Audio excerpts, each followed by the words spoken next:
Assalamualaikum warahmatullahi wabarakatuh. Waalaikumsalam warahmatullahi wabarakatuh.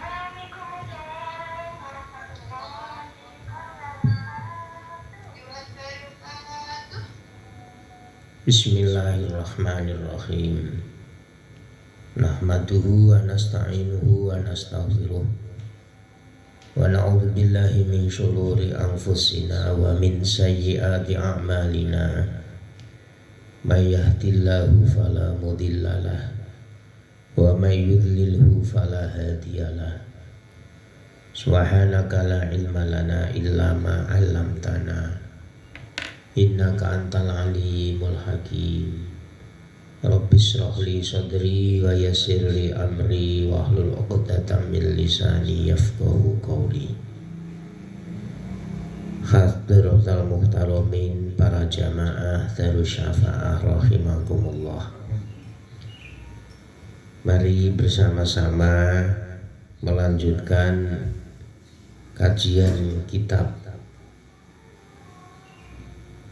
Riyadul Badi'ah, menerangkan fikih ubudiyah karya Imam Nawawi. Dan pada pagi hari ini memasuki tentang sholat-sholat yang disunahkan, baik disunahkan berjamaah ataupun disunahkan untuk sholat sendirian. Ini kalau sunnah.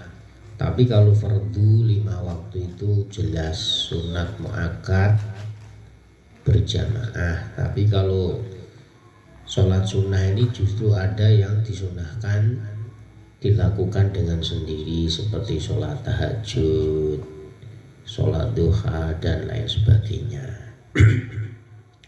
Bismillahirrahmanirrahim. Wa sunanul faro'idhi sintani wa isyruna rok'atan. Asrun minha muakkadatun. Sholat-sholat sunnah yang mengikuti sholat fardu, baik dikerjakan sebelum sholat fardu atau setelahnya, berarti namanya sholat rawatib. Itu jumlahnya ada 22 rakaat. Nah, dimana yang 10 rakaat itu hukumnya sunat muakkad. Sebelumnya sunnah sholat ini kalau satuannya satu persatu dihitung satu persatu, ini afroduha latan khasiru. Kalau kita hitung satu persatu ini tidak ada batasnya, karena ada sholat taraweh, sholat idul fitri, idul adha, sholat tahajud, sholat witir, dan seterusnya. Ini sebenarnya tidak terbatas. Maksudnya tidak terbatas itu banyak sekali. Nah, sunnah-sunnah sholat sebelum rawatib ini sebenarnya ada 4 macam. Yang pertama yaitu sholat sunnah yang dibatasi waktu. Yang dibatasi waktu seperti apa? Ya seperti sholat rawatib, sholat taraweh, sholat duha, ini waktunya ada. Kalau sholat taraweh ya tentu di bulan Ramadan dan dikerjakan setelah sholat isya. Kalau sholat duha ya pokoknya dikerjakan pada pagi hari setelah masuk waktu duha sampai menjelang sholat duhur. Itu yang pertama. Yang kedua, wadhu sababin mutaqaddimin. Sholat yang ada sebab-sebabnya. Sebab yang terdahulu apa? Ya contohnya sholat gerhana matahari, gerhana bulan. ini sebelum terjadi itu dihitung itu sudah bisa. Istilahnya dihisab itu sudah tahu, makanya dzusababin mutaqaddimin. Yang ketiga wa dzusababin mutaakhirin. Sholat sunnah atau sholat wajib atau sholat fardu kifayah yang punya sebab tapi sebabnya itu datangnya itu terakhir, itu maksudnya belakangan. Contohnya apa? Ya sholat jenazah, sholat istisqa. Ini karena kemarau panjang akhirnya mengadakan sholat istisqa. Nah ini sebabnya itu kan baru-baru saja, dalam arti datangnya itu belakangan. Jadi sholat jenazah itu ada sebabnya orang mati. Makanya sholat jenazah itu dilakukan setelah sholat asar boleh karena punya sebab. Sebabnya apa? Ya sebabnya ada orang meninggal. Kemudian yang keempat yaitu sholat mutlaq wa mutlaqun. Wa huwa alladzi la yutaqayyadu biwaqtin wala sababin. Kemudian sholat yang nomor 4, sholat sunat yang nomor 4 yaitu sholat mutlaq. Ini tidak dibatasi oleh waktu. Contohnya kita pergi, kita jalan-jalan, ada musola berhenti, kita di situ sholat waktu. Ya niatnya sholat mutlaq atau tahiyatul masjid juga boleh.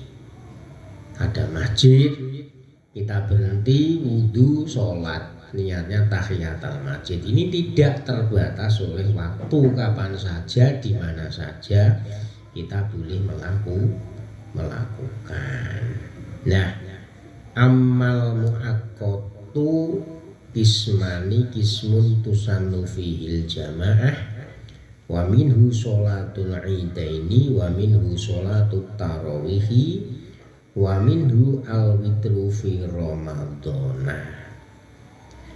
Sholat yang dibatasi waktu dalam arti harus sesuai dengan waktunya, di antaranya itu adalah ada yang disunahkan berjamaah dan ada yang tidak disunahkan berjamaah. Ya contohnya nanti apa sini? Nah, yang dicontohkan berjamaah ini seperti sholat Idul Fitri sama Idul Adha sama sholat Raweh dan sholat Fitir di bulan Ramadan. Ini sunnah berjamaah. Boleh kita taraweh sendirian tapi tidak dapat kesunahan. Boleh kita tuh sholat Idul Fitri Idul Adha sendirian tapi tidak mendapatkan kesunahan berjamaah. Wong sunahnya di situ berjamaah. Jadi suatu ketika itu ya memang Islam itu butuh syiar, butuh istilahnya itu ditunjukkan. Di antaranya apa? Yaitu sholat berjamaah, sholat Idul Fitri, sholat Idul Adha, sholat Taraweh dan lain sebagainya. Dan tentu sholat witir di bulan Ramadan itu disunahkan berjamaah. Kemudian yang dibatasi waktu, ya tentu kita tahu bahwa sholat Idul Fitri ya tentu tanggal 1 Syawal. Selain Syawal ya kita mau melakukan sholat Idul Fitri ya gimana? Ini waktunya, makanya dikatakan Idul Fitri. Kemudian kalau Idul Adha ya tanggal 10 Dzulhijjah. Ketika kita melakukan sholat tarawih berjamaah juga di bulan Ramadan. Di selain bulan Ramadan tidak ada yang namanya sholat tarawih. Tapi kalau sholat witir itu setiap hari, yang penting setelah sholat isya. Waktunya sampai menjelang fajar shodiq. Nah, sholat witir itu kalau di bulan Ramadan disunahkan berjamaah, tapi kalau di selain bulan Ramadan itu tidak disunahkan berjamaah. Dan kemudian yang nomor 2, sholat yang dibatasi waktu, maksudnya itu yang tidak bebas waktunya, itu ada yang disunahkan tidak berjamaah, justru tidak disunahkan berjamaah. Sunahnya itu malah sendirian. Apa itu? Di antaranya adalah sholat witir di selain bulan Ramadan. Sholat witir itu dilakukan setelah sholat isya. Yang penting entah nanti melakukan sholat sunnah rawatib dulu, sholat hajat dulu, sholat tasbih dulu, baru sholat witir. Yang penting sholat witir itu sudah melakukan sholat isya. Dan kemudian yang disunahkan tidak berjamaah yaitu adalah sholat rawatib. Nah, sholat rawatib tadi itu ada 22 rakaat, yang 10 rakaat itu hukumnya adalah sunnah muakkad, sangat dianjurkan sekali. Apa 10 itu?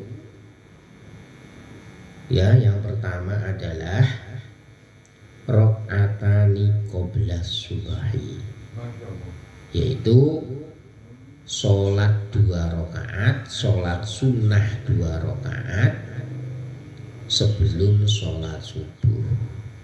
Kalau dalam hadis sholat 2 rakaat, kalau di sana hadisnya tuh rokaatal fajri khairun minad dunya wa ma fiha. Jadi 2 rakaat sebelum sholat subuh itu lebih baik daripada dunia dan seisinya. Dunia dan seisinya. Nah, sholat 2 rakaat ya sebelum subuh itu banyak sekali riwayatnya. Rakaat yang pertama setelah membaca Fatihah yaitu membaca surat Alam Nasroh. Rakaat yang kedua surat Alam Taro Kaifa Fa'ala Rabbuka bi Ashabil Fil. Ada yang riwayat rakaat yang pertama yaitu surat Qul ya ayyuhal kafirun. Kemudian rakaat yang kedua yaitu surat Al-Ikhlas. Ada juga riwayat yang mengatakan bahwasanya rakaat yang pertama setelah membaca Fatihah yaitu membaca surat Al-Baqarah. Nah, surat Al-Baqarah ayatnya itu 136. Apa itu? Qulu amanna billahi wa ma unzila ilaina wa ma unzila ila Ibrahim wa Ismaila wa Ishaqa wa Yaquba wal asbati wa ma udiya Musa wa Isa wa ma udiyal nabiyyuna min rabbihim la nufarriqu baina ahadin minhum wa nahnu lahu muslimun. Kemudian untuk yang rakaat kedua setelah Fatihah membaca surat Ali Imran ayat yang ke-84 yaitu Qul amanna billahi wa ma unzila alaina wa ma unzila la Ibrahim wa Ismaila wa Ishaq wa Yaquba wal asbati wa ma udiya Musa wa Isa wan nabiyyuna min rabbihim la nufarriqu baina ahadin minhum wa nahnu lahu muslimun. Jadi kalau surat rakaat yang pertama surat Al-Baqarah itu ayat 133. Nah, ayatnya itu 136. Tapi kalau yang rakaat kedua surat Al-Imran ayatnya itu 84. Jadi dalam hadis itu 2 rakaat sebelum sholat subuh itu lebih baik daripada dunia dan seisinya. Istilahnya itu Ada yang mengatakan tolak fakir. Ini kalau kita itu istiqomah melakukan 2 rakaat sebelum sholat subuh. Wa rakaatani qabla dhuhri. Kemudian yang nomor 2 yaitu 2 rakaat sebelum sholat zuhur, berarti 4. Wa rakaatani ba'daha. Kemudian 2 rakaat setelah sholat zuhur, berarti 6. Wa rakaatani ba'dal maghribi. 2 rakaat setelah maghrib, berarti 8 rakaat. Wa rakaatani ba'dal isya'i, dan 2 rakaat setelah sholat isya, berarti 10 rakaat. Ini yang sholat rawatib yang hukumnya itu sangat sunnah muakkad, sangat dianjurkan. Karena apa? Limuadzobatihi sallallahu alaihi wasallam. Karena memang Kanjeng Nabi itu melakukan rakaat rawatib, sholat rawatib 10 rakaat. Ya, 10 rakaat Nabi itu selalu mengerjakannya dengan wadobah. Wadobah itu istiqomah. Saya ulangi lagi. Al-faraid at-tawabi'u lil faraid sintani wa ishruna rakaatan. Aslun minha muakkadatun wa ya rakaatani qabla subhi wa rakaatani qabla dhuhri wa rakaatani ba'daha wa rakaatani ba'dal maghribi wa rakaatani ba'dal isya'i. Jadi sholat sunnah rawatib, sholat sunnah yang dikerjakan mengikuti sholat wajib, sholat fardu, baik setelahnya maupun sesudah. Sebelumnya itu ada 22 rakaat. Cuman yang 10 rakaat itu hukumnya muakkad, sangat dianjurkan sekali. Nah, 10 rakaat itu mana saja? Yang pertama yaitu 2 rakaat sebelum subuh. 2 rakaat sebelum subuh sangat dianjurkan sekali. Bahkan Rasulullah bersabda, rakaatal fajri khairun minad dunya wa ma fiha. 2 rakaat sebelum sholat subuh itu bila kita kerjakan itu lebih baik daripada dunia dan seisinya.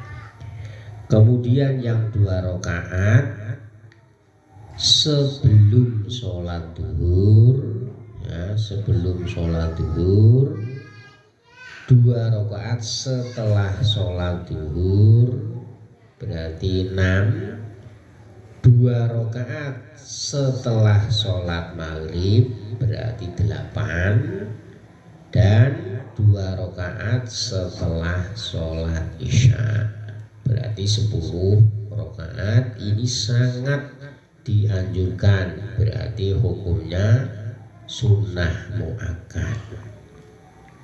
Jadi yang kedua, ya, yang kedua 2 rakaat sebelum sholat subuh, yang 2 rakaat sebelum sholat zuhur, yang kedua setelah sholat zuhur, yang kedua setelah sholat maghrib, dan yang kedua setelah sholat isya. Mengapa demikian? Limuwadzobatihin Nabi sallallahu alaihi wasallam alaiha. Karena yang 10 rakaat tadi, sholat rawatib yang 10 rakaat itu Kanjeng Nabi selalu mengerjakannya muadzobah. Istilahnya itu istiqomah mengerjakannya. Jadi 22 rakaat rawatib, tapi yang 10 itu hukumnya muakkad. Nah, sekarang wasinta asyrota wairu muakkadatin.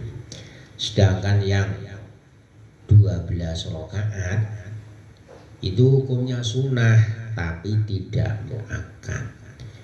Apa saja? Wa ya rakaatani qabla dhuhri wa rakaatani ba'daha ziyadatun alal muakkadat li hadisi man waduba ala arba'in qabla dhuhri wa arba'in ba'daha harramallahu ala nari wal jum'atu kadhuhri falaha arba'un qobliyatun wa arba'un ba'diyatun ingkanat mughanniyatan anidhuri fa in wajabal dhuhru ba'daha fala ba'diyata laha walidhuhri ba'da arba'un qobliyatun wa arba'un ba'diyatun wahina idin taqoul qobliyatu allati sholaha qoblal jum'ati naflan mutlaqon walatugni an qibliyati dhuhri. Jadi yang 2 rakaat, yang 12 rakaat yang hukumnya tidak sunnah muakkad, ya tetap sunnah, yaitu 2 rakaat sebelum zuhur, 2 rakaat setelah zuhur, karena sebagai tambahan daripada sunat muakkad berarti 4 rakaat, ya. Karena ada hadis berarti sebelum zuhur 4 rakaat, setelah zuhur 4 rakaat. Yang 2 rakaat hukumnya muakkad, yang 2 rakaat hukumnya ghairu muakkad. Nah, karena ada hadis Nabi, barang siapa istiqomah wadhuba itu menepati, istilahnya itu rutin mengerjakan 4 rakaat sebelum zuhur dan 4 rakaat setelah zuhur, maka Allah akan mengharamkan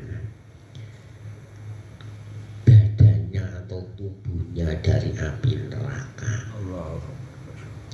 Ya kalau tidak sholat zuhur, sholat Jumat bagaimana? Sholat Jumat hukumnya seperti sholat zuhur.